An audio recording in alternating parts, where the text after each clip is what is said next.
Welcome to the Same Day Podcast, where we discuss driving incremental business growth and other topics related to real estate, property management, and entrepreneurship. Now to the show at hand. Matt Zalk here. I'm the host of the Same Day Podcast, where I connect with top business experts and real estate leaders. I always like to mention a couple of fun guests that we've had in the past. We had great conversation with Scott Reeves of Chickasaw Community Bank recently, who happens to be a mutual friend of Chip and ours. We've done business with Chickasaw, and so has Chip. Lee Easton of AeroVision, Corbin Marcotte of the Investors Broker, just to name a couple. But before I jump into today's show, the episode is brought to you by Key Renter Property Management. At Key Renter Property Management, we're a full-service property management company helping our clients buy, renovate, and operate real estate assets. We help our clients build wealth while taking the headache out of property management. Listen, Chip, you know better than most because you and I talk about it a bunch, but I'll say it anyhow. We've got a client that purchased a property from the Tulsa County Treasurer's auction a couple of days ago. Have you been to that auction? I never have. I wanted to go. It's fun. It's great. But he called me and he said he wanted to do a couple of things. First, he needed a quitclaim deed, which is what you need after you buy one of those. You need to do a quiet title suit, I should say, which is what you need to do after you buy one of those properties. And he also said he's the former owner, who of course now is this client of ours, was still in the property. He didn't know what to do, and he wanted to issue a notice, but he didn't have the notice. And I was like, look, we can handle all that. We can do all that for you. Don't reinvent the wheel. I'll go post a notice. We can send it certified. In 30 days, if he's not out, we can handle the eviction. We've got the attorneys. You don't have to do any of that stuff. Let us handle all of it. We do it free of charge anyways for our clients. So let us just do it. He was thrilled to know that we could handle all that stuff, and we would do it for him before the property was even, able to be leased or even renovated. So we try to help our clients any way we can. There's no need to struggle through any part of the property management life cycle, because we can do all that for you. We've got it covered. So that's why it doesn't matter whether you've got a single family home, a condo, townhome, an apartment, or 100 of those. We've got the solutions that you need. Go to keyrenterpmc.com for more details, or email us at info@keyrenterpmc.com. Chip, you are here because Mike Bosch of Atento Capital, now of Atento Capital, introduced us, I think. Is that right? Is that how you and I met? Love that. That's He's like how almost everybody met each other. Exactly. So thank you to Mike Bosch for connecting us. And And thank you for being Tulsa's social chair. I want to give a shout out to Taylor Brown also, who I'd love to have on this podcast as another mutual friend of ours doing his business, which is youneedabudget.com. I'd love to have him on. I think he's scheduled for sometime in the next couple of weeks. So that's fun. So thank you to all those guys for introducing us. But today we've got Chip Gabarino. Do you really go by John ever or no? I do. It's back and forth because if I have to sign my name, my email says John. Yeah. My real name's John, but my nickname is Chip. We call him Chip. His real name is John. Chip is the owner of and CEO of the Topeka Group in Tulsa. He started out at Loyola in New Orleans in 93, graduated with a Bachelor's of Science in Information Technology Services. After that, he moved to El Salvador to pursue a career in information technology with Unilever. After a couple of years in El Salvador, he returned to the U.S. He worked at Mercury International Technology as an IT developer. In 2002, he started Topeka with his wife, Margarita, a great friend of ours, a wonderful woman, a total rock star in her own right. And he got his MBA from Oklahoma State University, OSU. He's been managing, growing, and shaping Topeka for the last 19 years into the brand that it is today. And right now it supports over 100 employees at their concepts, including Topeka, Hodges Bend, Lowood, Open Container, Saturn Room, and 9 Bar. I'd love to get into some of those. All great facilities. I frequent them each. So Chip, you and I haven't really discussed a lot of this stuff. I mean, we're friends, but we haven't discussed a lot of this stuff. And I noticed, I was recalling in my life how, being in the corporate world helped shape some of the entrepreneurial spirit that I have now, for, I guess, better or worse, right? I mean, there's things that I do because I was in the corporate world. There are some habits that I have, and there are also some things that I knew I didn't want And some cultural things that I developed in our business as a result of being in the corporate world. But what did you learn about yourself working for Unilever that made you want to go start a coffee brand, that made you want to do it in your hometown, come back to the United States? Like, tell me a little bit about the origin there. Oh, I think I've just always been a problem solver. And so if I see a problem or something is not being done in a manner that I think it should be, or that it could be done better, then I'm just naturally inclined to be drawn to it and try to fix it. So I ended up getting my MBA in 2002, 2003. And my daughter had been born, my son was about to be born. And it was, wasn't going to get any easier to do that as they got older. So I figured I'd get it out of the way. While I was doing that, my mother-in-law came in town to visit her granddaughter and asked if I wanted to get involved in the family business. Her family had been growing coffee for about 150 years at the time. Now it's 170 years. Wow. And, they were losing money. Farms got paid at that time. It dropped to an all-time low of about 40 cents a pound. And cost was about 90 cents a pound to produce. So pretty serious negative number. A lot of farms around the world are harvested by migrant workers because of the nature of the amount of labor needed in such a short period of time and accessibility to that labor in a rural farming environment. Yeah. However, El Salvador is unique.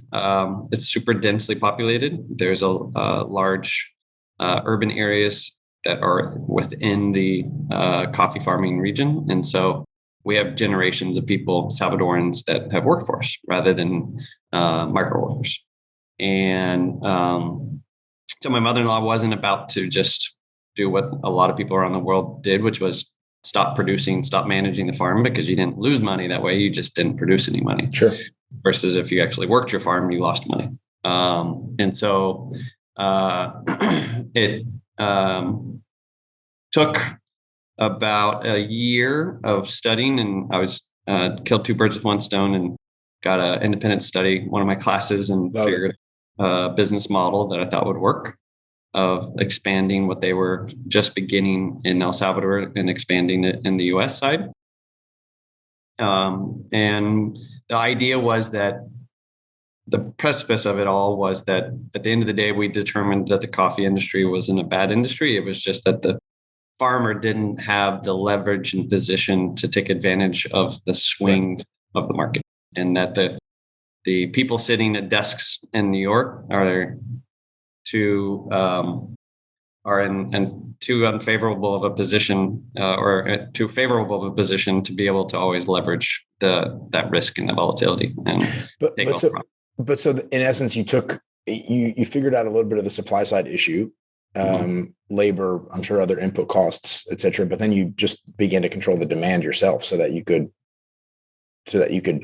give a fair price, or you could help the farm in the end, and you could cut out an intermediate and actually just take it from the farm and put it on a shelf. Yeah. I mean, it was the price point between what the farm got paid and what the consumer paid. There was we determined that there was more than enough margin for funding the whole business model. It was just that too much of it was going to the people sitting at a computer trading in New York, Chicago, and around the world. So the challenge of any commodity is that it's converted into a financial instrument. And so the supply and demand can be influenced by elements that have nothing to do with actual consumption. But then you had to actually manufacture the demand. I mean, you had to come back to Tulsa and you had to actually manufacture the demand, because the solution is in cutting out the middleman in the case of Topeka, going from farm, from bean to actual coffee shop. But without the demand here, you have no way of solving that intermediary problem. Absolutely. So, we worked towards connecting with roasters around the country. There are a number of, especially coffee roasters, really well known, that will buy from our farm and visit our farm on a yearly basis and see and cup and taste the coffees and see how we operate. And it was the development right about that time of what is called direct trade coffee. And Right. that is where, because the market was struggling so bad and the high end specialty roasters were seeing this,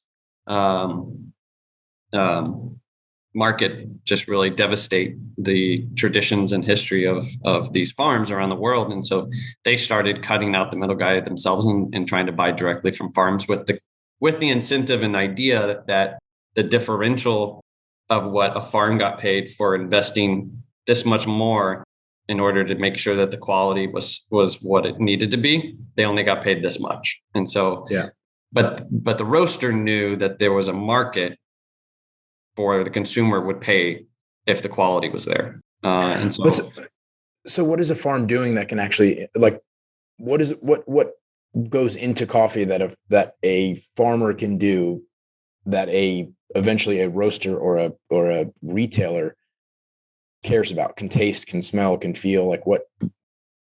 So, I mean, it's like any manufacturing and farming, right? So you got studying and understanding the botanical varieties that grow best and taste best with the soil and the terroir that's there.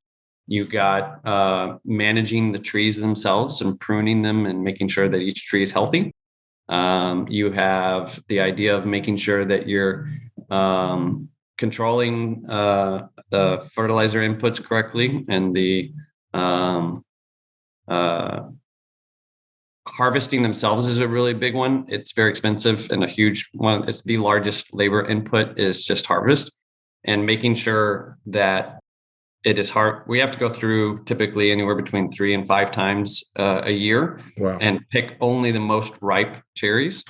It takes not only a lot of attention and time, but it also takes training to teach people how to visually see the ripe ones versus the unripe. And, if you think about the difference between picking an apple that's a week and a half to 2 weeks early versus an apple that's perfectly ripe, right? Or if you wait too long and you pick it where it's overripe, right? There's that sweet spot where it's just perfect. The manufacturing, we do all the milling ourselves, which is unique. And so we actually take the cherry. Coffee comes in a little cherry.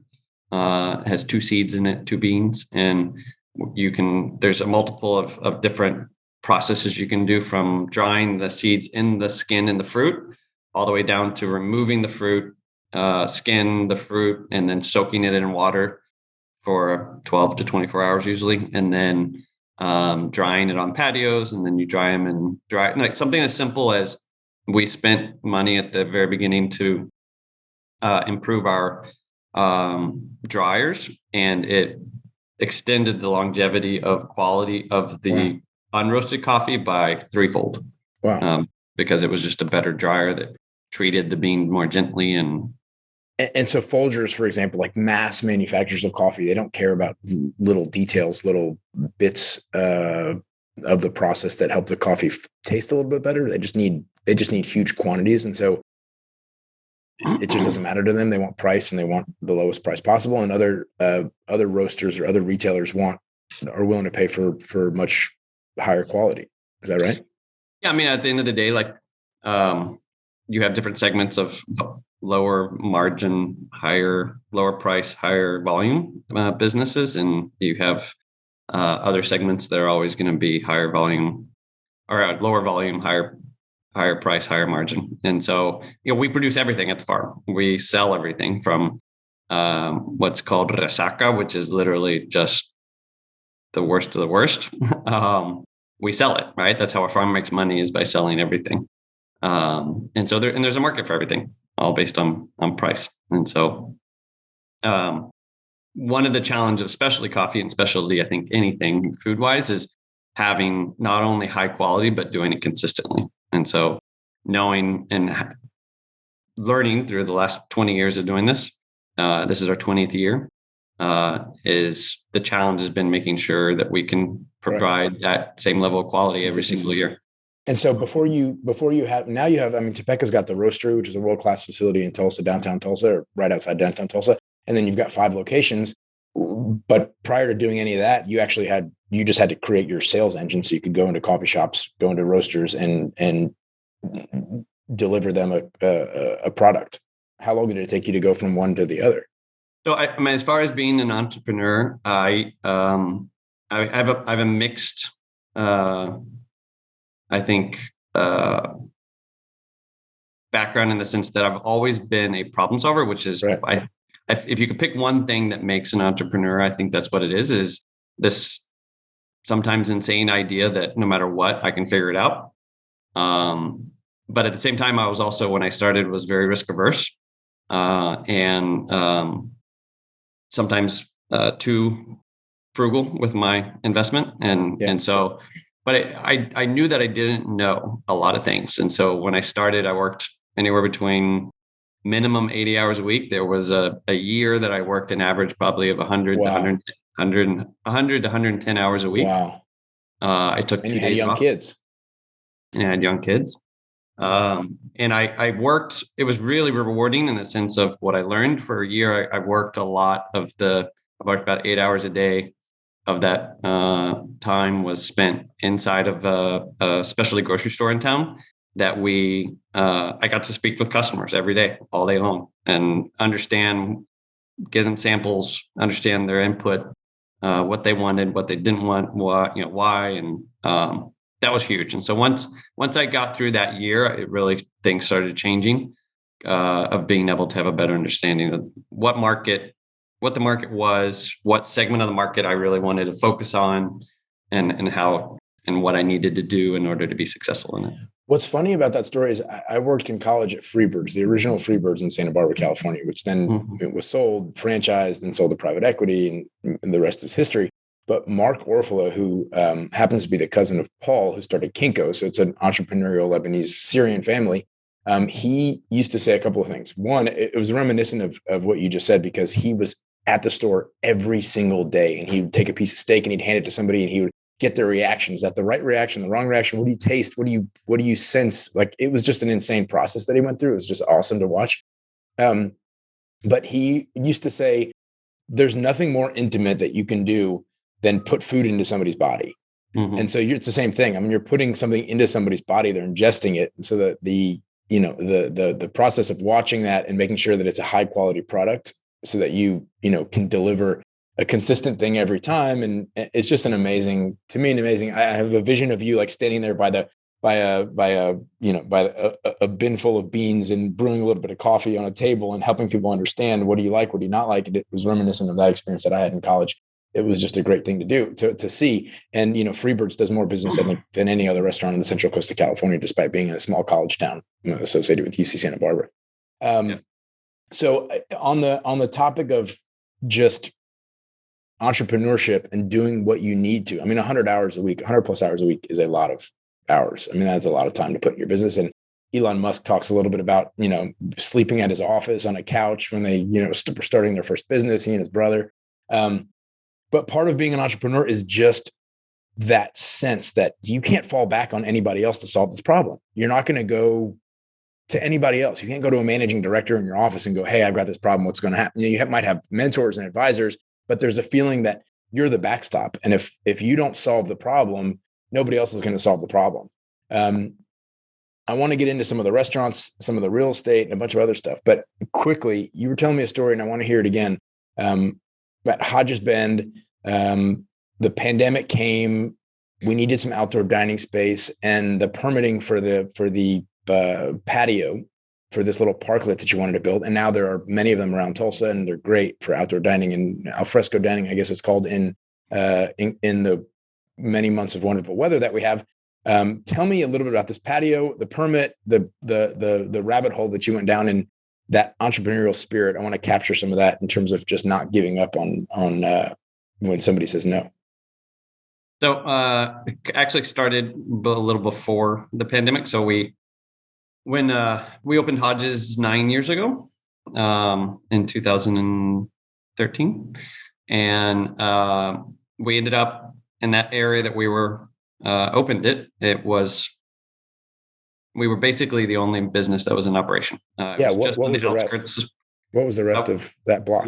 Nothing was there. I mean, now Lowood's there. Now Bohemian Pizza across the street is there. It's like a thriving, it's a thriving area. But you guys were the first. And even all the buildings between that and as you go towards downtown, there used to be just lots of land. There was there were no buildings. Wow. There were no condos. There were no apartments. Right.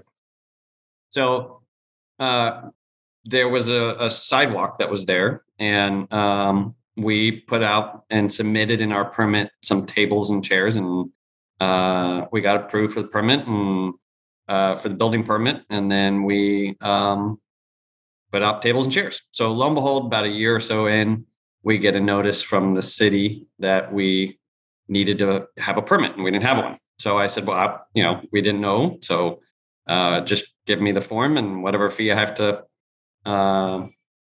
pay, I'd be glad to. Right. And it made sense because the sidewalk is technically the city property. And so from a liability standpoint, there's also the issues of making sure that the tenant that is operating a sidewalk cafe gives right to the city to move everything in order to access anything that's below the sidewalk, so on and so forth. And and so the challenge was that when I asked for assistance, I was told that I didn't really need to. I asked for assistance from some city councilors at the time, and they were helping and guiding on what I need to do. And the end result was that they said that I didn't need to fill anything out. So beautiful. This happened about 2 or 3 times over about a 4-year period, where it came up again, and they told me I had to fill out a form. I said, every time I'm glad to fill out any form I need to fill out and pay whatever annual fee I have to pay. And then the issue went away. And so finally, the 3rd time, I said, I don't want this to go away. I want to fill out whatever form I have to fill out and pay whatever I need to pay. Well, it turned out that the segment of the city that was in control of it, the way that it was supposed to work was that they were supposed to work with the applicant, get the application filled out, form an opinion, and then that opinion was supposed to go to the city council, at which point the applicant would have a chance to argue their case for or why they should have access to get a street parking or street patio permit. But no one knew this. No one in the city council at the time knew it.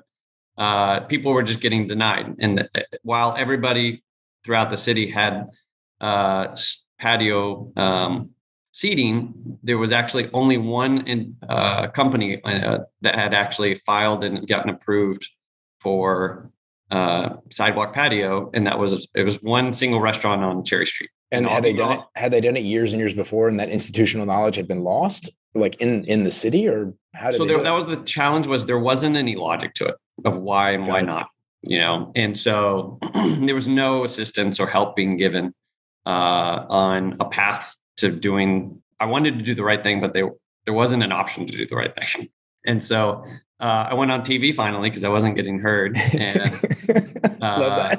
and the city ended up the mayor put a hold on all removal or implementation of any kind of permits or anything, and then actually did the right thing where the city hired an individual, this woman who did a study and figured out best practices throughout the country, and implemented a great application process that works. So it really facilitated. After the pandemic did happen, I think it really facilitated the implementation of allowing all these companies and restaurants to have parklets in the street, because there was already a process that had been created for that, right. A similar type application. But basically, without that catalyzing moment, without you going on TV to be like, "What is happening?" Nobody knows. Their front end from their back end. Yes, like it wouldn't have happened. It wouldn't have been clarified at any point, potentially. It would have been more difficult. I mean, I love that. That's just the nature of it. It's like, it's got to get done. And I don't care how it gets done. I just have to do it. And do you remember the point at which you thought, I just need to go on TV? That the solution is that I just need to make this known and bring attention to it so that I can get something done? Yeah. I mean, it just didn't make sense to me, right? Like there are times where systems break down to the point of ludicrousy, and there are and become dysfunctional. Systems become dysfunctional. Right. It's something that's so. It was, to me, it was just so clear that if people knew the reality, they wouldn't be for it, right? And what actually motivated me more than anything, I think, was I was asking through all different departments throughout the city, and every one of them agreed with me, but was afraid of, at the time, repercussions of them verbalizing their voice for what I wanted in public. That was the dynamic of how it was the city was being operated at the time, and so when I saw people being afraid to do their job, that it meant to me that something needed to change. So. Yeah. So on the spirit of that entrepreneurship, and I can't get enough of it, because it working 100-hour days, weeks, not accepting no as an answer, doing some of the work yourself. I saw Dean West, who owns the construction company Westco and owns the building that our business is housed in, was out vacuuming the corridor today. And I was like, that is entrepreneurship. It's just like something needs to get done, and I'll just do it at some level, right? You can't operate that way forever at scale. Elon Musk isn't likely to vacuum all the corridors for all of his companies, but at some level, just things have to get done. Tell me a little bit about Hodges Bend. Started in 2013. That was the first F&B facility that you ran after you'd kind of built up Topeka. Is that right?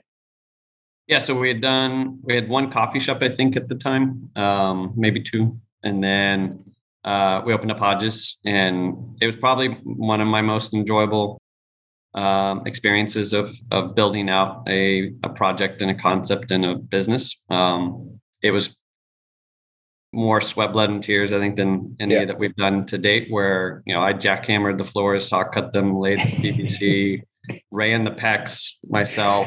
Wow. We did the tin roof that's in there. Most of that was done by one of my business partners, Noah Bush, but it was, we ended up doing it for probably 50% of the cost that it would have been if someone else did it. And that was driven purely by a cost consciousness.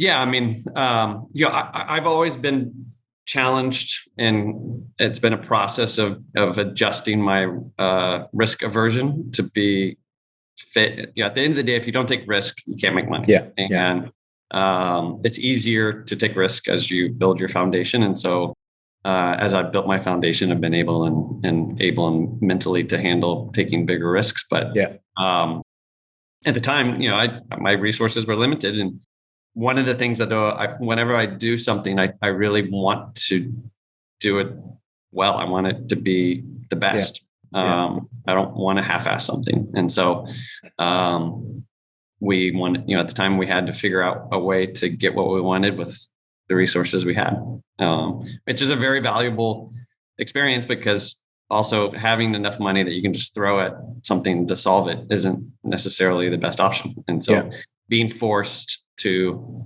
actually figure out a way to make it work within a budget is important when it comes to. So fast forward now, you have Hodges. Did Hodges do well from the beginning? I mean, was it, even though it was in that corridor where there wasn't so much activity at the time, did it start off pretty strong? Yeah, I mean, there's definitely an element of stupidity that it takes to be an entrepreneur, right? Of ignorant or unfiltered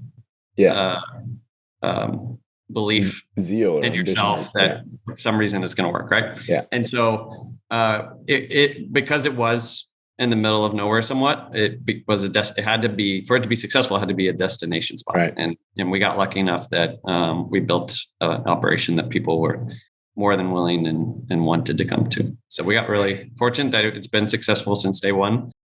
All of my F&B businesses were successful before the pandemic, and most of them are still struggling. And we're, myself, as well as all the restaurant, most of the restaurant operators that I know of are, their goal is just to get the businesses to break even. There are some anomalies that, including, one or two that we have ourselves that are still doing really well. But the biggest challenge is just that you got everybody's habits of when and where and what they consume is different. Their sensitivity to inflation. You have the challenges of full scale restaurants. The food products just keep going up and up and up, and people's ability to absorb, our ability to pass on and maintain the same margins is just very difficult. So when you guys opened Saturn Room, I mean, did you take any of the lessons from Hodges? It was Saturn Room at that point. I guess it was the Brady Theater, which is now the Tulsa Theater, was still nearby. Cain's was around the corner, but Main Street wasn't Main Street. No, and so the big, we were somewhat seen because no one ever really traveled or trafficked to that specific area, and still to this day, like there's not the main walking flow goes between the Guthrie Green to up to Main Street to Cain, right? And so we had to basically develop that knowledge within the customer base that we were there. It was really just a bunker that we again we have kind of a we're always seems to be drawn to old, beat up, abandoned, ignored locations. Not really is what I'm doing now, right? Everything with the real estate that I've done over the last couple of years is finding gyms that I feel are not getting the attention and love that they deserve. So we turned what was basically people called a bunker into kind of a place that transports you into a vacation. Staycation. And so fast forward now to the point where you're doing all these real estate deals. What drew you to this business, and what drew you into real estate? What lessons from development of Hodges and from Saturn do you now implement so you can do the real estate work that you're doing? And tell us a little bit about the real estate work that you're doing in general. So I think a lot of what I've done is about luck. Luck is about being at the right place in the right time. And as you learn, you can narrow that window enough to have a better probability of being lucky. And so identifying those opportunities is just the key to and striking when you see something that's worth investing in. I realized that what I had been doing over and over again was real estate. I was just doing and spending my money on someone else's property. And one of the sayings that I think resonated was there was a movie I was watching about McDonald's and the founder, and how he said one time in one of his McDonald's university classes or whatever it is, he said something to the effect of asking the class what business they were in. And everybody said the hamburger business or the fry business. And he said, no, we're in the real estate business, because that's basically where most of the business model and the money comes from, is through real estate. And so I just determined that at that point, I didn't want to spend the building that Saturn Room was in, got bought, and they were going to build a high rise. And so we had a timeline for the lease to expire that gave us plenty of time to. It was a very successful concept. So we decided if we were going to spend another couple $100,000 in building out a new one, we might as well do it on our own property. And we wanted to stay in the same area in the arts district, and there wasn't a lot available. And we finally found a building that we liked, but it turned out that the owner did not want to sell it unless he sold all the buildings in that area that he owned. So I started trying to find a solution, right? Like, you just have to have the grit and then the determination to find a way. As the reason why something hasn't been done usually is because it's not easy. And so it takes a little bit of effort to be able to find that path to success. And so put together a package through and learned about opportunity zone investments, and I learned about historic tax credits. And the buildings were something that you could easily walk past and not blink an eye. And but if you looked underneath, the blanket, you would see how beautiful inside the buildings were. And so, but how did you know? How did you even know that? I mean, how did you know? How did you get into the buildings? When was the first time you walked into the buildings? How did you understand that these buildings were gems, as you call them? So we engaged with some commercial realtors and asked what properties were available, and we looked at about 3 or 4 different ones. And once you walked inside, and that was the cool thing, was once I took other people inside, and at this point we're all leased up.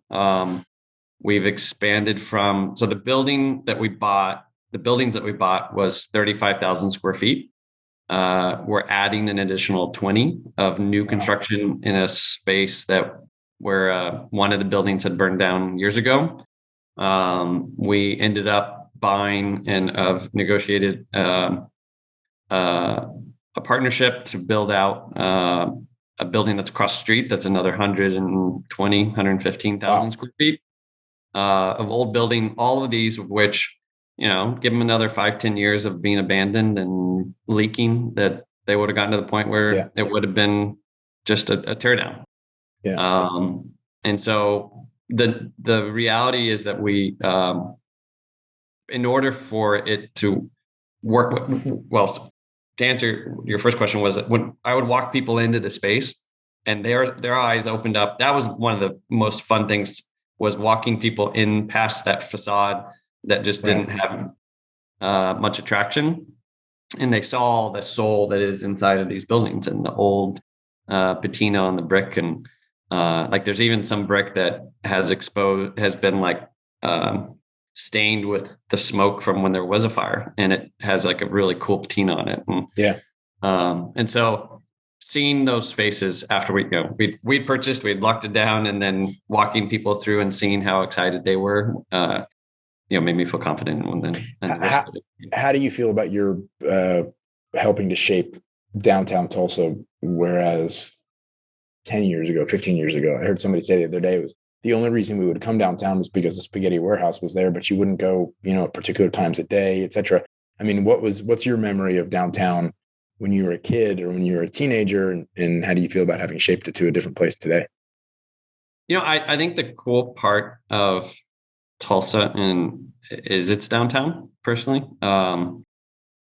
If I could choose one thing, I mean, there's lots of things that are going on, the river and Gathering Place and Turkey Mountain, everything is all the different developments that are going on. But at the core and heart, what distinguishes us from a lot of the surrounding cities that are of similar size is that we do have a beautiful downtown. And what makes it unique is not only the full history of it and the architecture and the beautiful Art Deco buildings, but it is that the development and the businesses down here are almost entirely local. And it's that curation of what we as a city and as citizens of the city know the city needs, rather than it just being filled with a bunch of national brands and boxes. That's, I think, what makes it beautiful. So it's fun. It's a great, rewarding and enjoyable thing to do. And the changes from when you were a kid? That's the weird part for me. I've always said is that I don't see downtown any different. Like, I know that before it was a ghost town, and there was no, we would come down, and I would, in the days that I would work 100 and some odd hours. So I'd work at the grocery store all day long, and then I'd go, we were at the Mayo Hotel, which was at that time just vacant and gutted. And there was no business there. You were roasting there? I was the only human in the building. Wow. And so we were roasting there originally before we even had a coffee shop. And it was super late at night. And I mean, all of literally, I would see drug deals going down right in front of our building. And they turn around every once in a while and look inside the window, because I was in a dark room with the light shining over the coffee beans in the roaster. And they would just sit there watching me while they're doing drug deals. And so I know it's different, but at the same time, I don't love it any less. And I loved it as much then as I do now. So, What other opportunity deal or opportunity, what is it called? Opportunity zone deals. And what other historic tax credit stuff do you want to do in the future? More in downtown, more around Tulsa, more around Oklahoma? So I've got 1, 2, 3, 4 big projects underway right now. Wow. All of which have historics except for one. And then I have a building that I really love that I don't want to say what it is, but it's a pretty large building that is absolutely gorgeous. And again, is one of those that people walk by and just see light, but I see the bones and what it could be. So I'm you have to learn to say no and to pick your battles. And so I think I'm starting already to have some coffee meetings with different people and setting the groundwork. But probably won't have time to focus on it until next year. Yeah. All right. But it would be a pretty cool project. What are you listening to? What are you reading? What do you find inspiring for your various businesses? So I'm kind of unique in that I'm very numbers oriented. Tested out of math, didn't have to take any in college. I have a love for the arts, but in reading and literature, but my attention span, I had to go to tons of classes when I was young for reading because I was so slow. I'm the slowest reader in the world. I have to confess, the last time I read a book was a comedy back in 2002. Wow. Called Jesus' Best Friend Named Biff. Would you recommend that book? I laughed my ass off. It's hilarious. So how do you ingest information? Podcasts? So I read articles and journals a lot, Wall Street Journal and Economist and Financial Times and Washington Post, and listen to lots of podcasts, and that's my main source. What are you listening to now that is interesting? Definitely a Tinto podcast. Wow, I didn't even know Tinto has a podcast. Oh, really? Oh, it's awesome. Who runs that? They haven't had a post recently, but they have some great ones. Wow. And then the standard Daily and Wall Street Journal are kind of my go-tos every morning. So cool. Any memorable advice from any mentors that helped you along the way that is worth repeating? I mean, I think that you got to have grit. You got to learn to just suck it up, as my dad always would say. And so much of entrepreneurship is grit. Yeah. That's it. And then you got to also determine, not just because you can do everything doesn't mean you should. Sure. I think it's healthy and fruitful to do it once and have enough perspective to be able to better manage the people who you end up putting in that position to do that job, and understanding what are the skill sets that are needed for that job. But I think that it took me a couple of years to learn that, but I learned pretty quickly. I think that just because I can do something doesn't mean I should. And so finding and developing a team of people that are excellent at each one of those tasks is really that point of converting from linear to exponential. I think growth and success is being able capacity. to. Mm-hmm. One thing I find frustrating though is, the feeling that you can do everything better than the person you delegate to. You don't have the capacity. Well, we've talked about it, and it's been fun watching you, because I remember 2.5 years ago when we met, that was a hardcore struggle, and you've done, I think, such an awesome intentional effort at overcoming that and being able to empower other people. I'm sure you still micromanage a lot, but at some point you have to make a choice, right? You either have to decide that you want to be a one-shop operator and you're there and it depends on you, right. Or you develop ability to be okay with other people's failures. Yeah. I mean, I appreciate you saying that. I struggle for sure. I mean, I attempt to delegate, I struggle, but I also go back and I check things and I go, gosh, like, why did it take us 2 days to do that? Why did it take us 5 days to do a unit turn when what I would have done would have been lining up the inspection 5 days prior, having all my vendors in place, paint day one, sheetrock paint day one, the second thing day two. It shouldn't take that long. I struggle and I get frustrated. And I guess the difficult part of any entrepreneur is understanding that not everybody else in the business lives and breathes and sleeps that business. Right. There are many people that this is a job. They may love their job. They may be great at their job, but at 9:00 at night, you, Chip, were roasting coffee. You might be now thinking about your next deal or what's going on in the business or how you can improve something. It's naturally where your brain goes, but your people, as good as they are, might not be thinking about that. They're with their families, enjoying family time, watching a movie, doing whatever else. And it's setting expectations. That's the a lot of it is developing, instead of spending that time of sweeping the floor every time, then you got to spend some of it, be okay with it not being as clean as it should, and then spend some of that time up front to develop this SOPs, and then a metric that allows you to monitor it and enforce it, rather than just doing it yourself. The EOS platform has definitely gotten me to that point. A couple of things that I've realized: you need capacity to build capacity. So if you're in the business every single day, you don't have the time to hire somebody, but taking the time out of the business to hire, that allows you to have capacity to hire more and do more and build those SOPs, et cetera.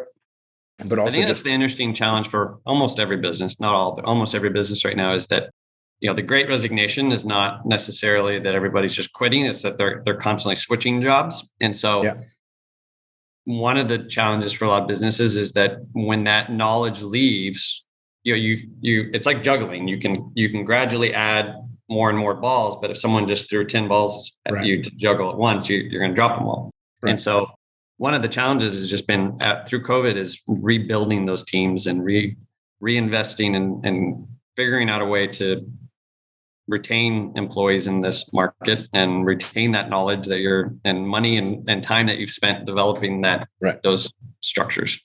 I think that's the biggest challenge these days. Yeah. Chip, thank you for being on. I want to give you a huge shout out. You're a local hero. I mean, you've built up downtown. You've got a bunch of awesome businesses. To everybody listening or watching, go check out the websites of all Chip's businesses: TopekaCoffee.com, Hodges-Ben.com, Lowood Tulsa, which we didn't even get into today, but is a delicious restaurant, has a host of stories on its own, bringing in the right chef, bringing in the right people, updating the menu constantly. The food is amazing. The wine selection is amazing. The Psalms are amazing. So that's all great. SaturnRoom.com, Chip's various businesses specializing in coffee, cocktails, exceptional food, and a bunch of other fun stuff, including real estate. Chip, anything else you want to say? You rock. I appreciate you. I appreciate you so much. Thanks for being on. I appreciate that you made the decision to come to Tulsa and stay here and make it your home and continue making it a better place. I appreciate that. I love Tulsa so much. Thanks. Thanks for listening to the Same Day Podcast. Tune in to a new show each week and be sure to subscribe to get future episodes.